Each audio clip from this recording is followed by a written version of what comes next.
Hello students, today we are going to discuss question number 6, 7 and 8. ठीक है, आपको क्या गिवन है? एंगल ए जो है that is and angle B that is acute angle. वो आपके पास क्या है? दोनों के दोनों आपके एक्यूट एंगल हैं such that cos A cos B के इक्वल, और हमें शो करना है angle A is equals to angle B. ठीक है, ये होना चाहिए. अब सबसे पहली चीज let us draw a triangle ABC. हम क्या करेंगे? सबसे पहले एक ट्रायंगल को ड्रॉ कर लेंगे. ठीक है, इस तरीके से आपको सॉल्व करना है और ऐसे लिखना है. ठीक है, ABC. ठीक है, ये हमने ड्रॉ कर दिया. Angle C is 90 degree. आपकी चॉइस, आप बाकी लेना चाहें तो, लेकिन एक बात का ध्यान भी आपको रखना है कि cos A और cos B गिवन है, तो कोशिश कीजिए कि आप ये एंगल cos A और cos B ले लें. ठीक है, देन शो दैट कि ये एंगल इसके इक्वल है. ठीक है, कि जो ये वाला एंगल है इसके इक्वल है, यानी ये 45 पार्टीशन पे है. अगर cos A cos B के इक्वल है तो आपके पास. ठीक है, नाउ अब आपको क्या करना है कि गिवन क्या है आपको वो लिख लीजिए. गिवन, ठीक है, that is cos A is equals to cos B. Angle A and angle B are acute angles. ये आपको गिवन है, acute angles. Okay, and to prove, ठीक है, टू प्रूव में आपके पास क्या आ जाएगा? Angle A is equals to angle B. ये आपको क्या करना है? प्रूफ करना है. ठीक है, अब प्रूफ कैसे शुरू होगा आपका? आपको गिवन है, मैंने आपको बोला प्रूफ में हम हमेशा गिवन से लेके चलते हैं. cos A is equals to cos B. Okay, now सबसे पहले cos A निकाल लेते हैं. ठीक है, ये आपके पास cos A है, और cos A क्या कहता है? Side adjacent upon hypotenuse. ठीक है, तो side adjacent cent to angle A divide by your hypotenuse. ठीक है, चलिए अब cos B की बात भी कर लेते हैं. cos B क्या हो जाएगा? Side adjacent to angle B upon again that is your hypotenuse. ठीक है, अब side adjacent to angle A आपके पास क्या है? That is what your AC divide by आपकी जो हाइपोटेनस है वो क्या है? आपकी AB. ठीक है, और अगर मैं cos B की बात कर रही हूं तो वो क्या है? साइड ये वाली है आपके पास. ठीक है, दैट इज योर B. तो side adjacent is your BC divide by AB that is your hypotenuse. ठीक है, अब cos A जो है वो आपको क्या गिवन है? That is given to you.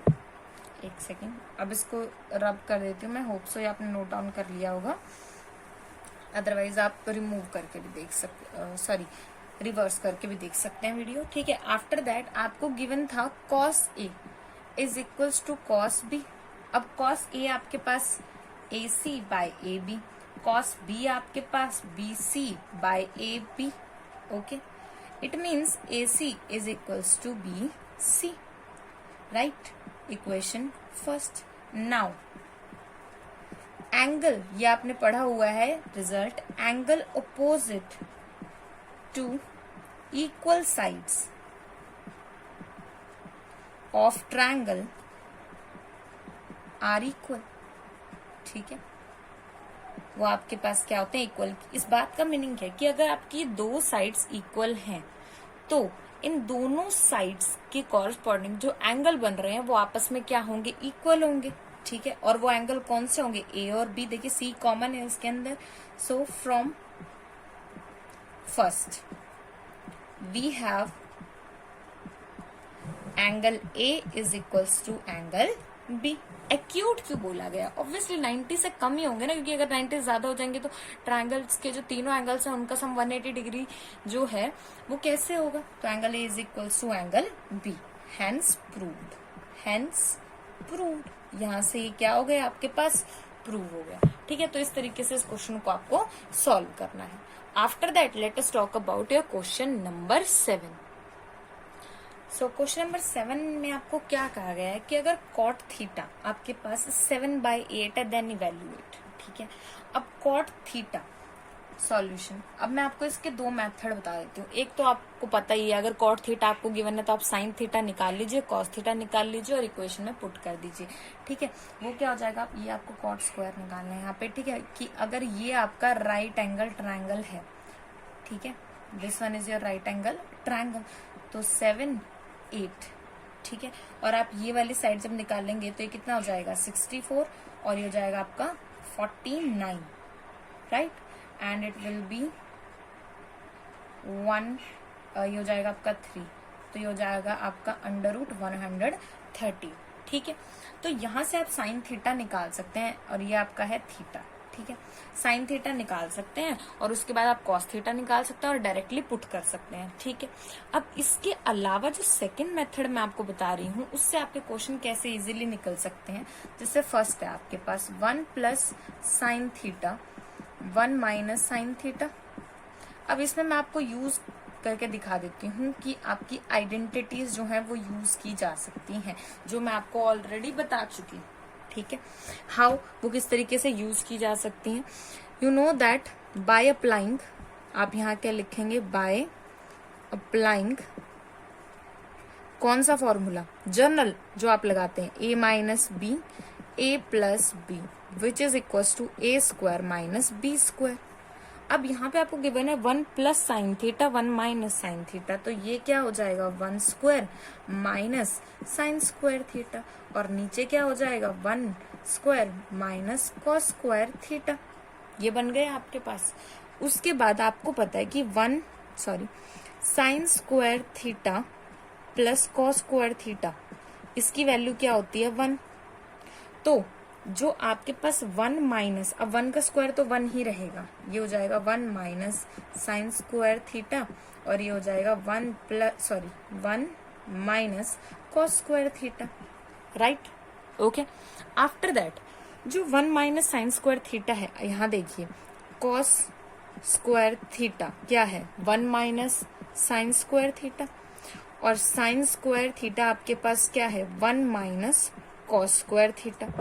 तो यहाँ से 1 - साइन² थीटा क्या आ जाएगा आपके पास cos² थीटा। ओके, और 1 - cos² थीटा क्या आ जाएगा साइन² थीटा। आपको पता है कि cos अपॉन साइन आपके पास क्या होता है कॉट, और यहाँ पे लगा हुआ है स्क्वायर।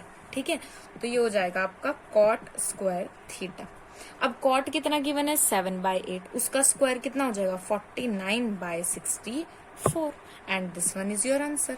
मैंने कोई एंगल नहीं बनाया है, डायरेक्टली फॉर्मूला लगाया है और उससे से सॉल्व किया है। ये आइडेंटिटी मैं आपको ऑलरेडी प्रूव करके बता चुकी हूँ, आप इससे पहले वाली वीडियोस देख सकते हैं। आफ्टर दैट सेकेंड पार्ट है cot² थीटा, यानी कि इसका डायरेक्टली स्क्वायर करना है, वो आप कर सकते हैं। That is 49/64। दोनों पार्ट्स के लिए आपका जो आंसर है वो क्या रहेगा, सेम रहेगा। ठीक है, after that now let us talk about your question number 8। Okay, now देखिए अब यहाँ पे क्या बोला गया, if 3 cot a is equal to 4 check whether 1 - tangent a over 1 + tangent a is equal to cos² a और माइनस साइन² a। यानी इसको इसके इक्वल आपको प्रूव करना है, सॉरी चेक करना है कि अगर ये इक्वल गिवन है तो ये स्टेटमेंट सही है या गलत। ठीक है, तो जब भी चेक करना होता है तो आप लेफ्ट हैंड साइड और राइट हैंड साइड लेके चलते हैं। ठीक है, नाउ टेकिंग, आप यहाँ लिखेंगे टेकिंग लेफ्ट हैंड साइड, आपने लेफ्ट हैंड साइड जो है वो ले ली, that is 1 - tan² a over 1 + tan² a। ठीक है, ये हो जाएगा tan² a। अब आपको पता है कि 3 cot a आपके पास कितना है 4, तो यहाँ से cot a कितना आ जाएगा 4/3, एंड यू नो दैट कि जो cot होता है वो टेंजेंट का आपके पास उल्टा होता है, तो टेंजेंट a कितना आ जाएगा 3/4। ठीक है, ये आपका ट्रायंगल है, this one is your triangle. Okay, तो यहाँ से ये एंगल अगर आपका a है, let this will be a, b and c, ये एंगल आपका a है। ठीक है, 3/4, it means this is 3, this is 4। Okay, late us draw a triangle ABC। ठीक है, and AB is 4, BC is your 3 and ए सी, मैं आपको वैसे बता देती हूँ 3 4 5 का पेयर होता है, ठीक है। तो ए सी आपके पास हो जाएगा under root A B square plus B C square. तो A C is equal to under root 3, A B कितना है आपका 4 square plus 3 square which is equal to 16 plus 9 root 25। तो ये कितना हो जाएगा आपके पास 5, दिस वन 5, तो ये आ गया आपका 5। यहां से आप सारे एंगल सब निकाल सकते हैं, ठीक है। Now put 10a is equal to 3/4 in left hand side. हमने लेफ्ट हैंड साइड में उसे पुट करना है, ठीक है। तो पुट करते हैं 1 minus 3/4 square over 1 plus 3/4 square, okay. 1 minus 9/16 over 1 plus 9/16 which is equal to 7/16, और यहाँ कितना हो जाएगा 25, और ये 16 ऊपर, इट विल बी 7/25, ठीक है। इसे नोट कर लीजिए, ये आपकी लेफ्ट हैंड साइड आ गई है, ठीक है। उसके बाद आप क्या लिखेंगे, टेकिंग राइट हैंड साइड, ठीक है, टेकिंग राइट हैंड साइड। अब आप राइट हैंड साइड ले लीजिए अपनी, टेकिंग RHS, ठीक है। वो कितनी गिवन है आपको, कॉस स्क्वायर ए माइनस साइन स्क्वायर ए, ठीक है। तो कॉस देखिए आपके पास, कॉस ए आपके पास क्या हो जाएगा 4/5 स्क्वायर, और साइन क्या हो जाएगा 3/5 square. It means 16/25 minus 9/25 which is 7/25, okay. Hence आप यहाँ पे क्या लिखेंगे, left hand side is equals to right hand side, बस, ठीक है। यहाँ पे आपका सॉल्यूशन हो जाएगा, यहाँ तक आपका सॉल्यूशन हो जाएगा। नेक्स्ट वीडियो में बात करेंगे आपके नेक्स्ट क्वेश्चन के बारे में। Thank you so much, like the video, subscribe the channel to get the latest notifications.